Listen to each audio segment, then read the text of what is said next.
If you are a chess player, then you know the feeling of getting a large advantage early on, only to let it fade away and eventually lose a game that at one point you were completely winning. To prevent this, in this video, I'll be giving you 17 of the most important techniques to convert your winning positions into actual wins. First off, I have trading pieces. Think about a game of soccer where one team has 6 players but the other only has 5. While the 6-player team will probably win, it could still go either way. However, if we start trading players off, we'll eventually reach a 2v1 or maybe even a 1v0 where the game would be extremely easy to win. Now swap out the players for chess pieces and you understand why this is so important. For example, in this position, you are up a knight that is being attacked, and here you could just drop it back, you are still winning, but it gives black a lot more opportunities to play hard and actually try to fight against you.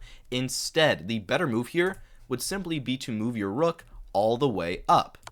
Now you have this fork here, which forces a trade, and after they capture, and you capture back, you now essentially have a 1v0 situation. Your knight will be able to prance around and prey on all these pawns with basically nothing fighting against them, and you have a very easy win.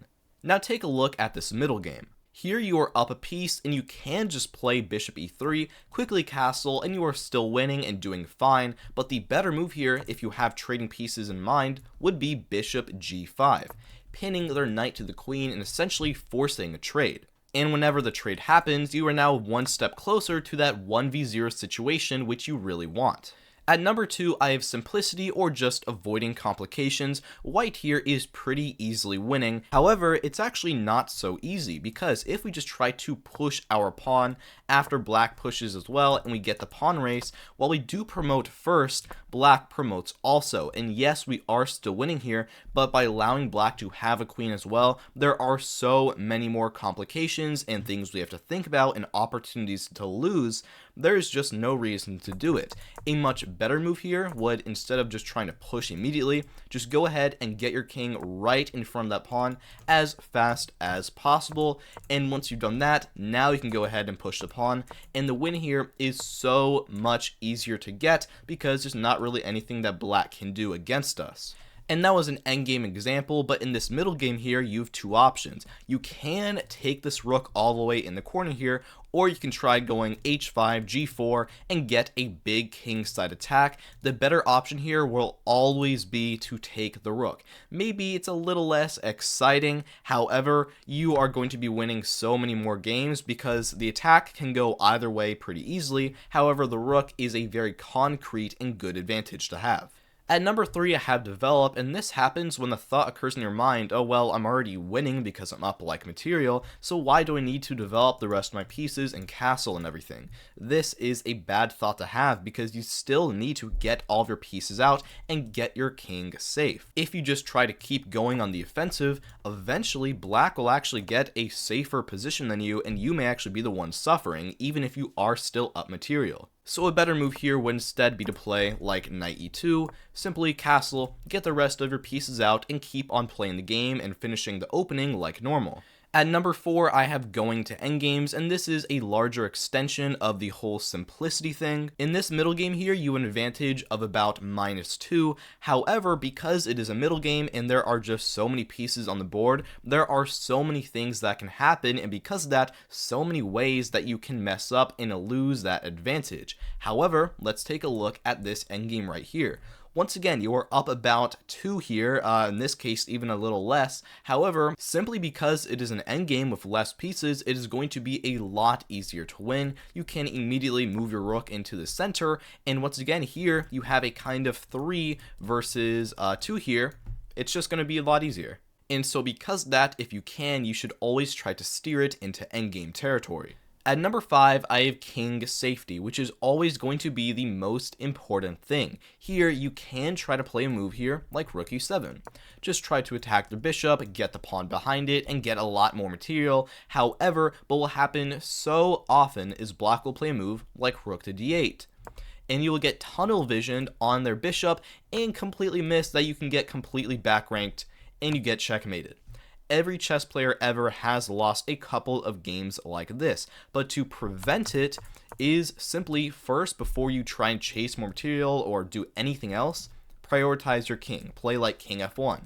Get it a safe square, or potentially g3 and get a safe square like this, and once that is safe, then you can go ahead and play rook e7 as much as you desire. Let's take a look at one more position like this one. Here, your king seemingly looks safe. However, when you look closer, it looks like they can actually get a pretty big attack soon. However, a lot of people will play a move here like queen b3 and just try and see, oh, this is a hanged pawn, I want more advantage. But here, black can now play bishop h3, and you have a decent sized attack on your hands. And the extra material here is simply not worth the risk. Instead, just play a move here like rook e1 or potentially queen f3, because after this and g3 here, or maybe queen f3, there's really no threat, which is always more important. Number 6, I have killing counterplay, where even though you may be up material, black still might have a lot of advantage that they can get with their counterplay. And so in this position, you should not play a move like bishop d5 and try to get rook to e7 in, and then try to, win more material, because already black can play c3. Even though you still are up material here, their counterplay of pushing the pawn up is too strong, and we basically have lost all of our advantage.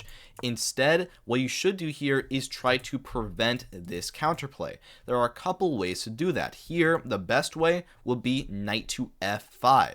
This also forces a trade because you're attacking their knight and you're attacking the e7 fork. So after they capture, you capture back, and black here tries playing c4. Once again, don't get greedy, just try to prevent the counterplay here. You can play bishop b7, the rook will move, and now bishop a6. Now this pawn is attacked and this pawn is not moving anywhere, and after rook c5 here, you can now play rook c1, and every single one of their pawns is completely immobilized and they have no counterplay. They can take like one pawn, I guess, but you start moving your king in, and black here is completely dead.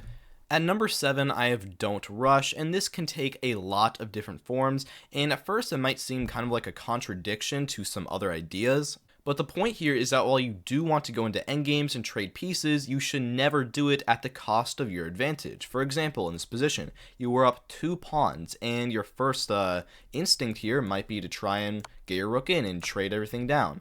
But at this point, after the king runs back, you now have to deal with all of this, and all your pawns are weak here. While you still are probably winning, your advantage is less, and it is much more of a headache. The only move here that doesn't lose your advantage is b4. Instead, a much easier way here would simply be to play rook drops back to e2. Yes, it is not an immediate trade, and they can just back up and deny the trade, but you don't lose your advantage, which is a lot more important. And if they do trade here, then after captures and captures, the fact this is defended is so much less of a headache. Even though the valuation may be around the same, this is going to be a lot easier to actually win. At number 8, I have No Greed. This one once again takes a lot of forms, but it's the idea that having more pieces or more advantage or whatever is a lot less important than just finishing your development and keeping your king safe. In this position, you have 2 options. You can try to capture the extra pawn, or you can play something else. If you get greedy and take the extra pawn, then now rook to e1, and you are in for a world of problems. And if we go back here, the best move is to simply play a6. It looks kind of useless, but the idea here is that you do not allow them to infiltrate on b5 at all. That is not allowing any counterplay, and here you can now pretty easily finish your development, and white has a lot less opportunities to beat you. I do want to clarify here though that largening your advantage and getting more material is a good thing only if it is not a priority above your king safety, your development, and all of that. At number 9, I have Don't Be Passive. This means that even though you may be up material, like in this position you are up a piece, you are still passive, meaning that very often you are going to actually lose a lot of that advantage. In other words, your advantage doesn't really matter because you aren't getting your pieces out, kind of like developing. Here, the only really way to actually get your advantage and get a better position out of this is to start untangling your pieces. You have to play like knight b3 here, black may try b6, you have to then move your queen out and get your knight out of its really perilous square. If black tries f5 here, remember, even though you may want to get your pieces out of passivity, it is not worth it if you now let black start walking all over you. First, you should play a move here, f4. Just make sure black does not have any of their counterplay, and then here you can start getting your knights out and getting a more active position and actually make your advantage worth it. At number 10, I have many moves win. In this position, you are up a pawn, you have a better pawn structure, but what a lot of people do is they will think here unnecessarily. Should I do knight c3? Should I play d3? In positions like this, there's honestly not a lot going on. You just need to do what you need to do. You just need to castle and finish your development. Most of the time, yes, there are tactics in certain positions, but like 99% of the time, pretty much most of the moves are going to win here, and it's not really worth it to spend a ton of time and think about which one is exactly a little bit better.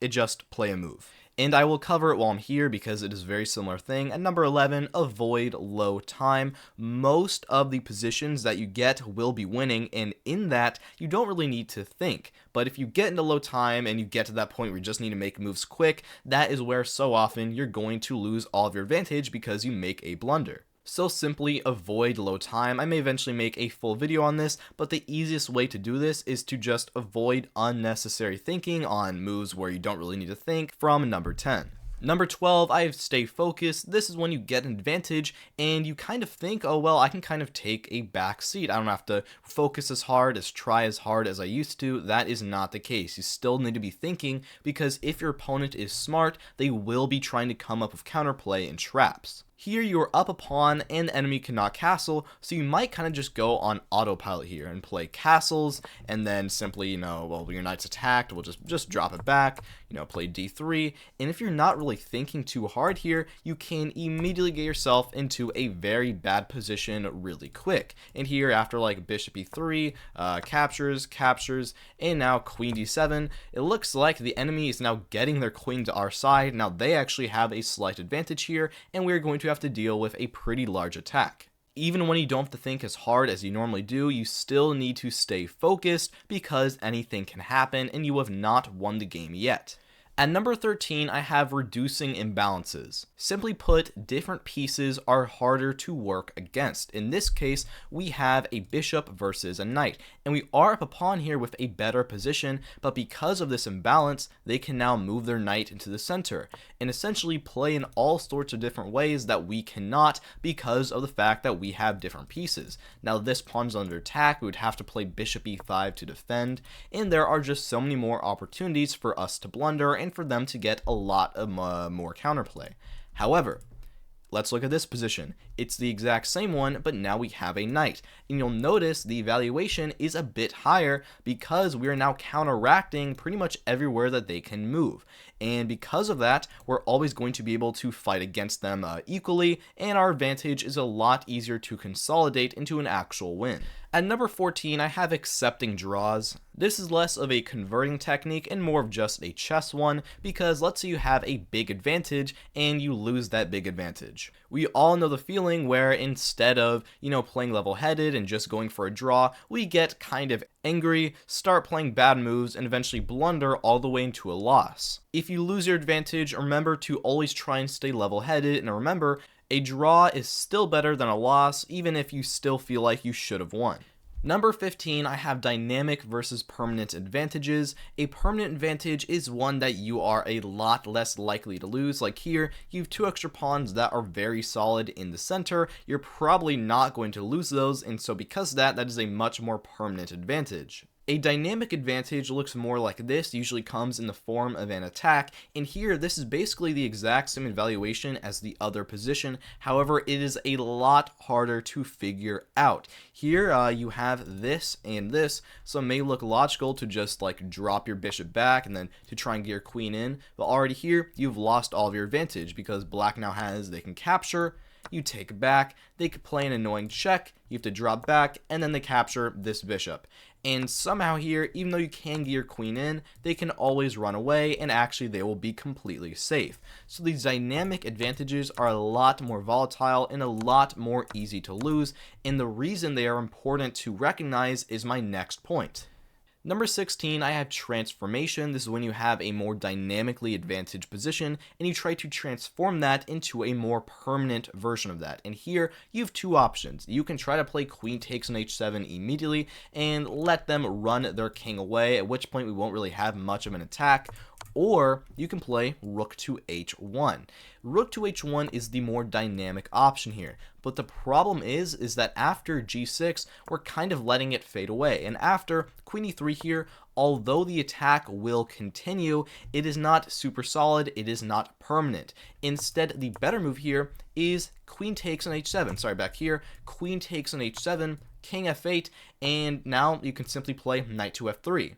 Yeah, you let them run their king away, and we're not going to get a super big attack here. We're only up about 2 points of material. It is better because that advantage is now permanent. It is not dynamic. It is going to be good in all endgames, and because of that, it is very important.